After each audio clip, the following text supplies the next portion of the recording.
ભેસ્તાન વિસ્તારમાં સતીશ મરાઠે નામના યુવકની ધોળા દિવસે હત્યા, ગેંગ વોરની આશંકા. સુરતના ભેસ્તાન વિસ્તારમાં સરસ્વતી આવાસ નજીક આવેલા ખુલ્લા પ્લોટમાં સતીશ મરાઠે નામના યુવકની ધોળા દિવસે હત્યા કરવામાં આવી હોવાનું સામે આવ્યું છે. પ્રાથમિક માહિતી મુજબ 5 થી 6 શખ્સોએ જીવલેણ હુમલો કરી યુવકની હત્યા કરી હતી. બનાવને અંજામ આપ્યા બાદ તમામ આરોપીઓ ઘટના સ્થળેથી ફરાર થઈ ગયા હતા.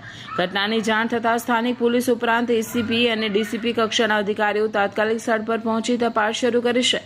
પોલીસના પ્રાથમિક અનુમાન મુજબ અંગત અદાવતના કારણે હત્યા કરવામાં આવી હોઈ શકે છે. મૃતકનો ગુનાહિત ઇતિહાસ હોવાનું તેમજ તે એક ગેંગ સાથે સંકળાયેલો હોવાની પ્રાથમિક વિગતો સામે આવી છે.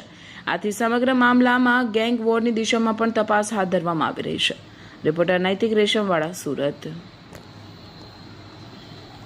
કોની હત્યા થઈ છે અને શા માટે? સતીશ નામના શખ્સની હત્યા થયેલી છે. અત્યારે અમે સ્થળ ઉપર છે અને કયા કારણોથી થઈ છે એની તપાસ અત્યારે ચાલી રહી છે અને પોલીસ ટૂંક જ સમયમાં ત્વરિત રીતે જે આરોપીઓ છે હસ્તગત કરી લેશે. વિસ્તાર કયો છે અને શું થયું? આ ભેસ્તાન પોલીસ સ્ટેશનનો વિસ્તાર છે.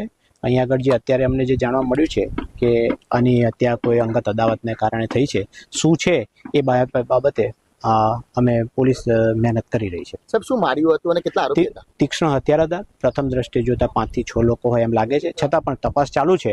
જે કંઈ હશે એ તમને તરત જ અમે જાણ કરશું. કોઈ ગેંગ સાથે સંકળાયેલો હતો હત્યાના આરોપા? ના, હજુ સુધી અમને તપાસ કરી રહ્યા છે કે કોઈ સાથે સંકળાયેલો હતો કે નહીં. તપાસ હજુ ચાલુ છે.